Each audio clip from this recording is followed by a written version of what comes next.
Boa noite, que a paz seja com todos. Vamos meditar um pouco na palavra de Deus nessa noite? E a nossa meditação, ela está localizada em Lucas 10, 42. São palavras de Jesus, mas uma só é necessária. Maria escolheu uma boa parte, que não lhe será tirada. O tema da nossa reflexão hoje é uma boa parte que não te será tirada. Qual é essa boa parte, meu querido? Ao qual Jesus se referia. A boa parte é amar a Jesus apesar dos seus pecados. Existe uma grande diferença entre o cristão que procura a santidade e o cristão que procura, sobretudo, amar a Jesus. Porque quando o cristão procura a santidade antes do Criador, ele na verdade é um adorador da sua própria justiça. Porque ele não procura a santidade, ele não procura amar a Deus, ele procura sim a santidade. Então ele termina sendo um adorador da sua própria santidade, como um fariseu. A seita dos fariseus era bem comum na época de Jesus e eles eram conhecidos por ser pessoas que buscavam a falsa santidade. E o segundo ponto é que muitas vezes nós amamos mais a obra do que o dono da obra. E isso é um problema, porque nós julgamos que somos capazes, na nossa manifestação do amor à obra, dizer que nós amamos a Jesus, e isso não é verdade.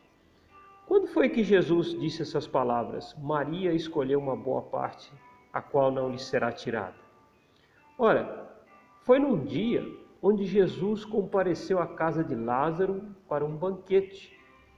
E ali, quando ele ensinava, falava da palavra, Marta foi para a cozinha preparar a comida, preparar o alimento. Não estava errado.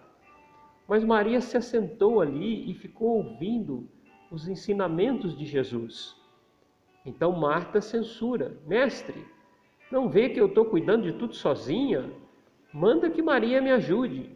Então Jesus dá essa resposta, que Maria tinha escolhido a boa parte, da qual não lhe seria tirada.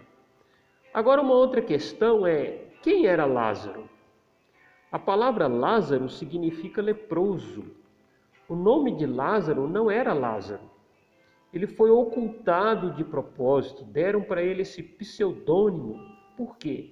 Porque esse mesmo Lázaro foi ressuscitado por Jesus Cristo e depois da sua ressurreição os judeus queriam matá-lo. Então, quando o autor do Evangelho quis relatar, ele ocultou o nome de Lázaro para que ele não corresse risco de ser assassinado. Mas a palavra Lázaro significa leproso, possivelmente porque este homem era um leproso, o qual foi curado por Jesus. Lázaro, ele era conhecido como amigo de Jesus. Sobretudo, ele era amigo, ele amava Jesus. Amigo é aquele sujeito que conforta a alma. Muitos procuravam Jesus por interesse, muitos procuravam Jesus porque queriam ser curados, queriam muitas coisas. Mas Lázaro é aquele sujeito que procurava Jesus como uma amizade. Sabe aquela pessoa que quando você está cansado e quer descansar, você pensa, vou passar na casa de fulano, porque ele tem sempre aquela piada sem maldade, ele tem sempre aquele sorriso no rosto, ele já me recebe, já acende a churrasqueira, a gente come um churrasco e bate um papo, ou então frita ali um bolinho, um salgadinho, faz um cafezinho e é muito papo e a gente relaxa. Lázaro era esse tipo de sujeito. Então sempre quando Jesus queria descansar, ele já tinha o endereço certo. Ele ia na casa de Lázaro, porque Lázaro era o seu amigo, não é verdade? Muito bem. Outro detalhe sobre a vida de Lázaro é que ele tinha duas irmãs e uma delas tinha um hábito muito feio. Se você já está imaginando aí que hábito feio seria esse, você já sabe. E ela, apesar de conviver com Jesus, de ouvir as palavras de Jesus, de se assentar, ela amava Jesus de verdade, amava a palavra de verdade. mas ela não queria deixar esse mau hábito.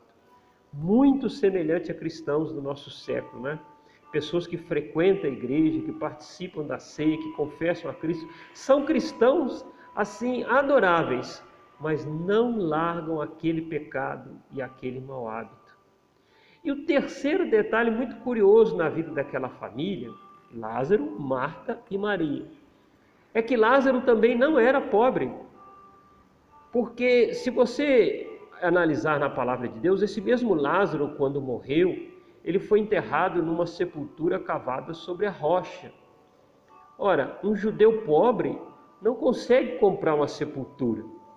Ainda nos dias de hoje, uma pessoa para comprar um jazigo, um local num cemitério de qualidade, ela precisa ter uma reserva em dinheiro, ela precisa ter uma certa posse.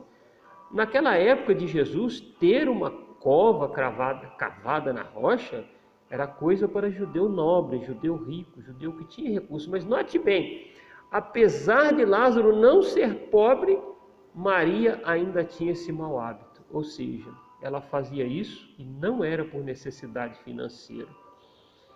Mas eu quero dar um alerta para você que é cristão, que também vive dessa maneira. Ama a Deus, escolheu a boa parte, mas não se corrige, não se santifica. Deus sujeitou Maria a um tratamento de choque. E como foi esse tratamento de choque? Lázaro adoeceu e Jesus não se preocupou em ir lá curar Lázaro. Ele poderia ter ido lá, ele passava na casa de Lázaro sempre. E agora que Lázaro estava precisando, Jesus não foi lá. Talvez as pessoas digam assim, mas que ingratidão! Que ingratidão é essa? Ele sempre esteve aqui, sempre comeu um churrasquinho, sempre ceou com Lázaro. Agora que Lázaro está precisando de uma cura, Jesus não vem socorrê-lo. Mas Jesus estava aplicando um tratamento de choque na vida de Maria. Lázaro morre e no quarto dia que Jesus resolve aparecer por lá. Havia um costume judaico que até 3 dias uma pessoa poderia voltar a viver. Não tem fundamento bíblico nenhum, meu querido. É apenas o costume judaico. E Jesus deixa para aparecer depois do 3º dia, para comprovar que Lázaro estava morto. E ele já estava sepultado, colocado ali uma pedra no seu sepulcro. O sepulcro era semelhante a uma caverna. E Jesus não chega a tempo de propósito. Para quê? Para pôr Maria num tratamento de choque. E agora? De que Maria ia viver? As mulheres naquela época não herdavam o dinheiro dos seus irmãos, nem do seu marido, nem de homem algum. Somente os homens herdavam a herança. E ela ali desolada, busca Jesus naquele momento de dificuldade. E você sabe a história, você conhece a história, quando Jesus chega e diz, o seu irmão há de ressuscitar. Ah, eu sei, Jesus, ele vai ressuscitar no domingo. Não, eu sou a ressurreição, não é a vida. E Jesus chega na frente da sepultura e diz, Lázaro, sai para fora, e Lázaro é ressuscitado. E foi um milagre descomunal e escandaloso, porque os judeus de origem grega consideravam a ressurreição um escândalo. Hoje a ressurreição é um milagre notável, mas naquela época era um escândalo. Porque os judeus de origem grega acreditavam que morrer era se libertar do pecado. Agora, ressuscitar alguém que já estava morto? Mas para Maria, aquilo fez a diferença. E depois, logo algumas páginas à frente na sua Bíblia, pode dar uma conferida, né? Nós estamos lendo, estudando, meditando em Lucas 10, 42. Jesus ali num banquete, aquele homem já ressuscitado, ela entra com um bálsamo num vaso de nardo puro, unge os pés de Jesus, chora nos pés de Jesus, enxuga os pés de Jesus com seus cabelos e é molestada, principalmente por Judas, dizendo, esse perfume poderia ter sido vendido e o dinheiro poderia ter sido dado aos pobres. E Jesus fala assim, deixa ela, deixa essa mulher, porque ela se antecipou me ungindo para a sepultura. Naquele dia, Maria estava se convertendo de verdade. Naquele dia, ela não era só uma mulher que amava a Jesus, mas era uma mulher santificada. Naquele dia, depois daquele tratamento de choque, ela resolveu abandonar esse mau hábito que ela tinha e se entregou a Jesus de corpo e alma. A mensagem que eu quero deixar para você é que você não espere que Jesus te submeta a um tratamento de choque. Talvez você esteja agora num tratamento de choque e não está sabendo, e a palavra vem de encontro na sua vida. Mas faça como Maria. O amor dela por Jesus falou mais alto. Ela aceitou a disciplina do Senhor e depois se rende aos pés de Jesus, se ungindo os pés dele e dizendo: eu não quero somente te amar, Jesus, eu quero também ser santa e abandonar o pecado. Pense nisso e fique com Deus. Amém?